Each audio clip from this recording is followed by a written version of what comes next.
Hey guys, welcome back. I hope you are having an amazing day. Let's get right into the stories. The first one is an entitled People Story. You know, dealing with an HOA is never fun, but I thought it would be bearable. Boy, was I wrong. It is even worse when they try to start messing with my service animal. Before I get into it, let me give you guys a little background information about myself. I am an Army veteran who has some disabilities as a result of my service in the Army.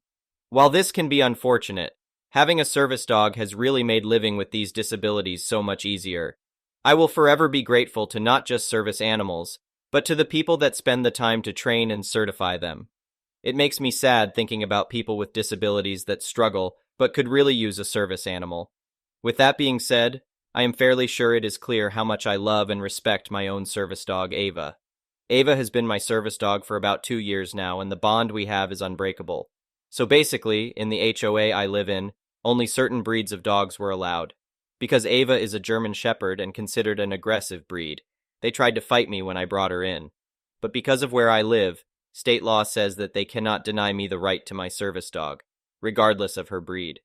When I provided documentation to prove she was a service dog and the tasks that she is trained to do, most of the HOA members were okay with this. However, one of them, we will call her Karen, has been a pain in my ass ever since I got her. I can recall about a year ago, Karen tried to fine me because I was taking my dog out in the morning to go potty, and she tried to fine me for not having the dog's service animal vest on. Keep in mind, my dog was not actively working at this point. It was only 7 a.m. in the morning, and I was taking her out to use the restroom. Here's how part of that conversation went. Karen, I do not care if she is not working.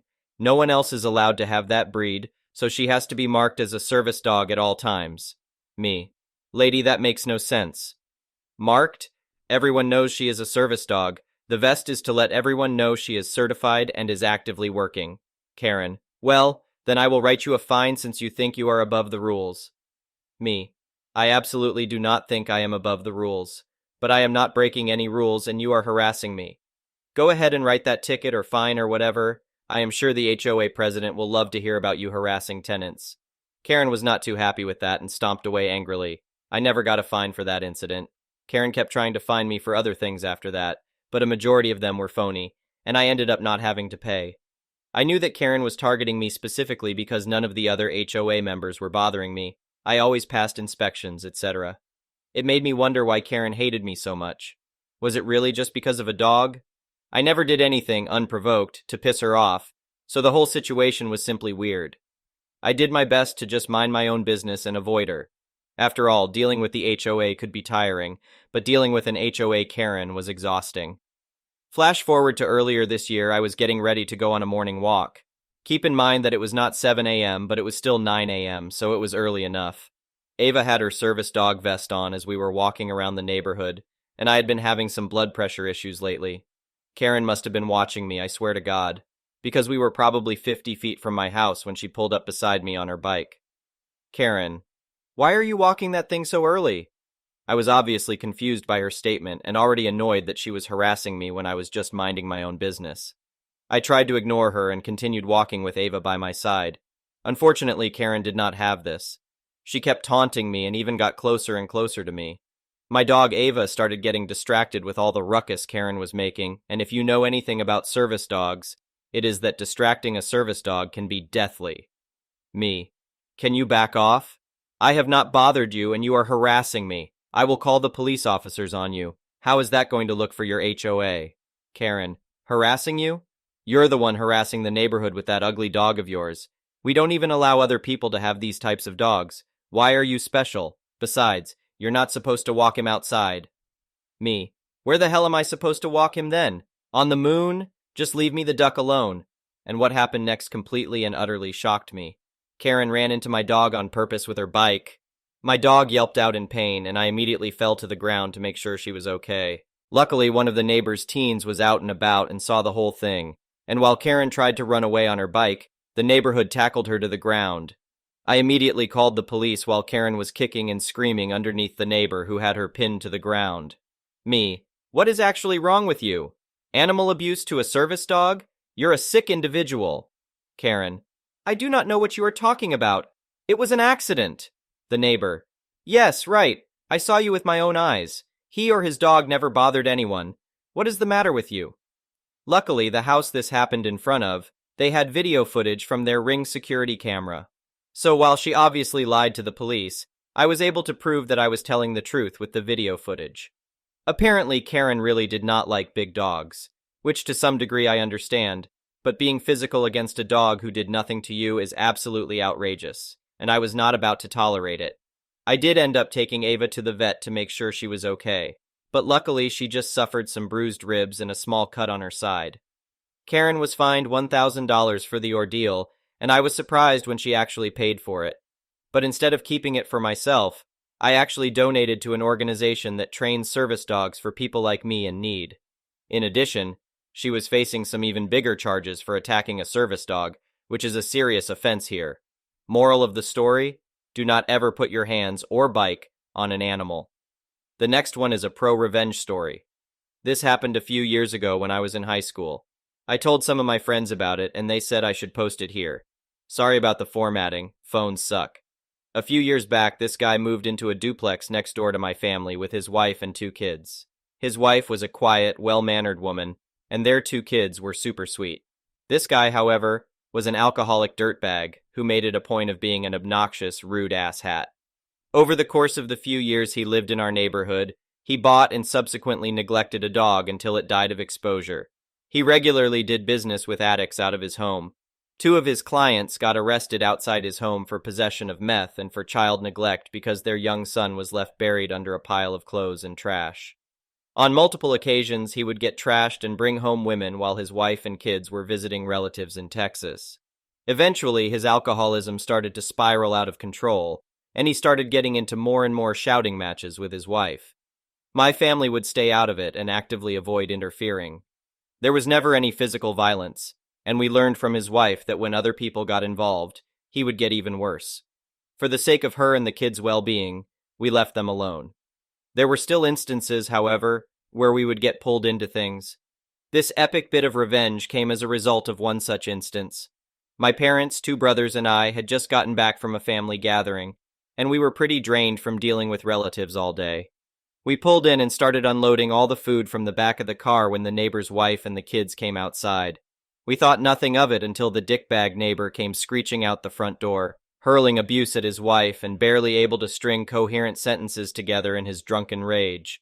His wife, not wanting to alarm the neighborhood, asked him to stop yelling because the neighbors, my family, were outside. In his stupor, he came to the conclusion that because this fight was happening on his property, it was illegal for us to listen to it. He turned and started screaming at my father, calling him a fat ass and other terrible names. He then proceeded to walk to the edge of the property line and threatened to kick my dad's ass. To paint you a picture of my dad, he is about 280 pounds of pure duck you, and doesn't put up with people treating him like crap. My dad gave his concealed handgun to my mom, calmly walked out to the property line, and looked the neighbor dead in the eye. He then gave the neighbor a choice: walk away or persist and face the consequences of his actions. The neighbor, being a drunken crap biscuit, decided to scream at my father, saying dumb crap like, "Hit me, you fat bastard, and I will duck you up."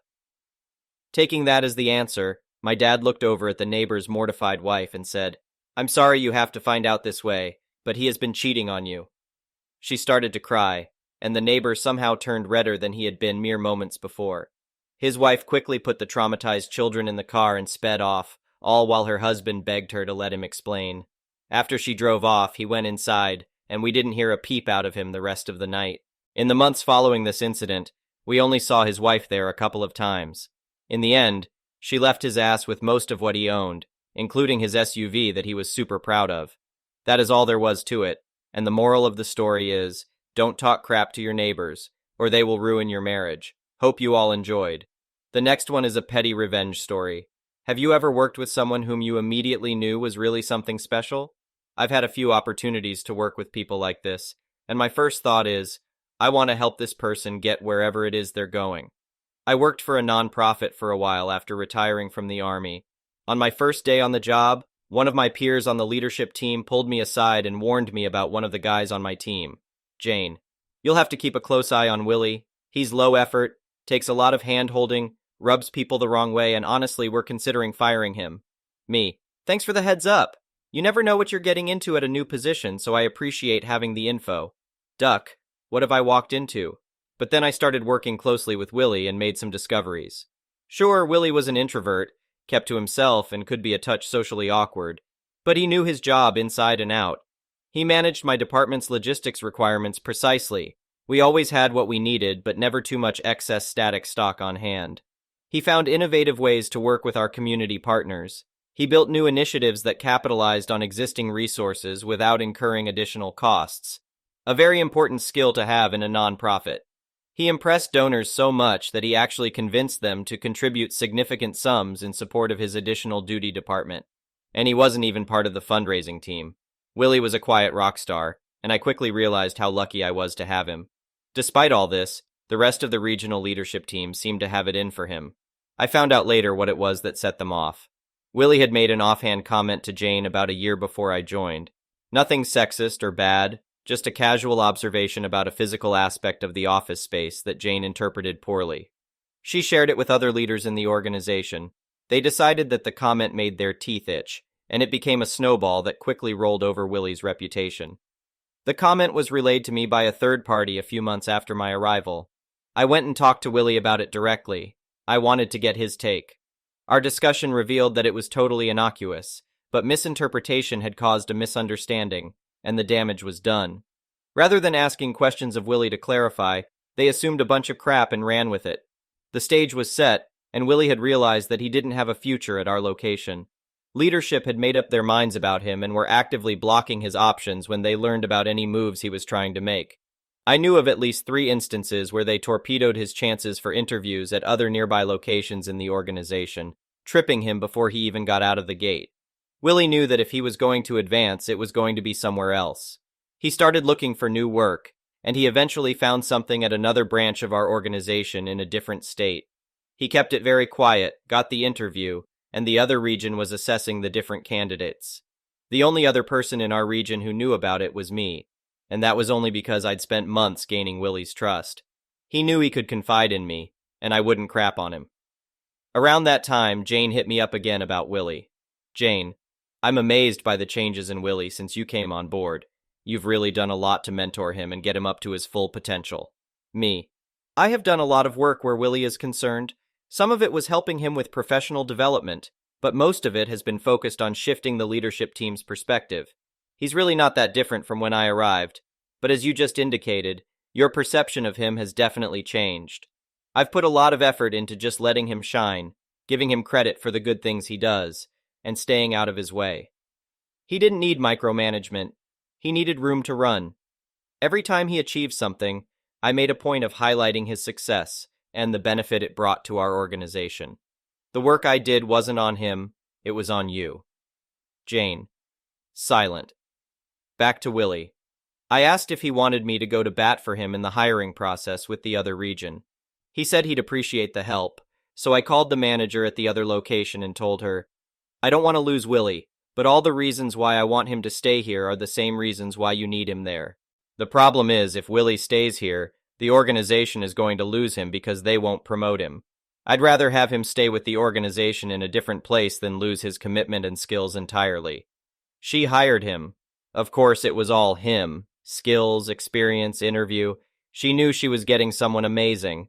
My recommendation was just icing on the cake, made it easier for her to decide what she already knew.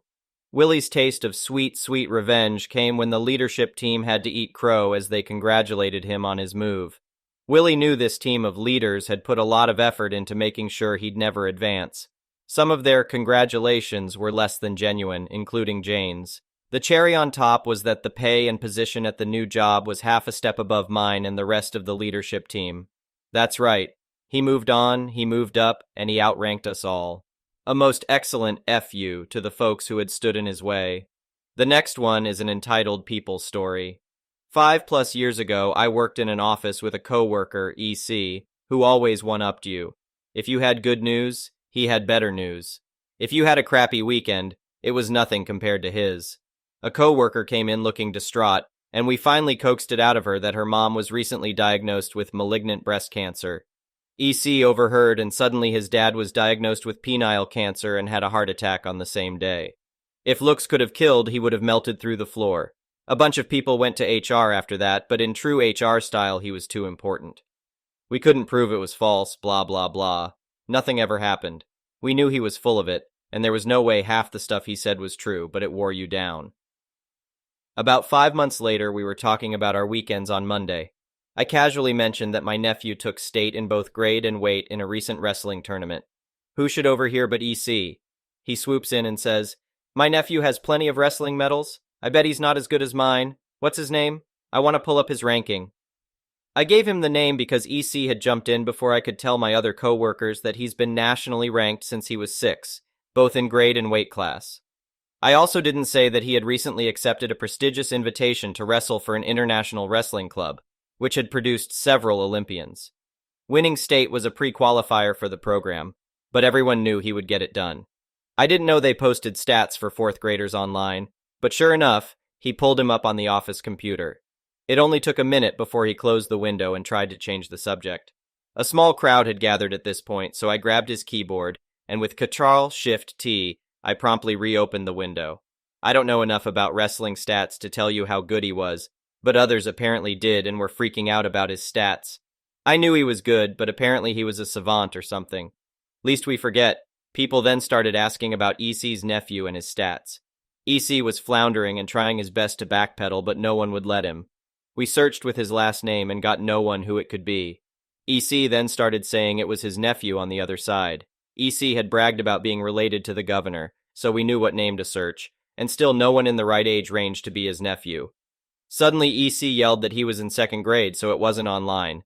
My nephew's stats were online from 1st grade, so that was BS. Next came, he lives in another state, but that didn't matter as he was quickly shown wrestlers from other states, clubs, leagues, and even genders. EC's face was turning every shade of red before he finally stormed away, yelling something about harassment and going to HR. HR did reach out, but we pointed out the blatant hypocrisy when others filed complaints about him. A strongly worded email about unity, being a team player, and respect in the workplace was sent around. Everyone ignored it. I stayed there another 10 or so months before I moved. EC still tried to insert himself into conversations and one-up everyone, but all it took was someone saying, "How did your nephew do in wrestling this weekend?" And he shut up. The next one is an entitled parent story. I am currently pregnant with my first child, and both my mom and stepdad have been terrible to me and my partner the entire time. They told us we would be unfit parents because we aren't married yet. Legitimately screamed at my partner for knocking up their little girl, even though we planned the pregnancy. They would call him every day and harass him, showing up at his work, trying to convince him to leave me so I would have no choice but to move back in with them. It got worse as time went on. I finally decided to cut contact with them. Having a child can already be a stressful time, and having them around to make it worse was not something I was okay with. My partner and I have gone through a lot of family drama in the past couple of years, and having this baby has been one of the most exciting things for us. If my parents can't be nice to my partner, then they don't get to see our baby. Plus, they are the kind of people who don't wear masks in public and actively choose to be in large gatherings with no social distancing, so them seeing a newborn is out of the question. One day I sent my mom a very detailed email explaining why she is not allowed to be a part of my life anymore and will not be seeing her grandchild. To make things even better, I also mentioned that we will be moving across the country shortly after she is born to be closer to other family members.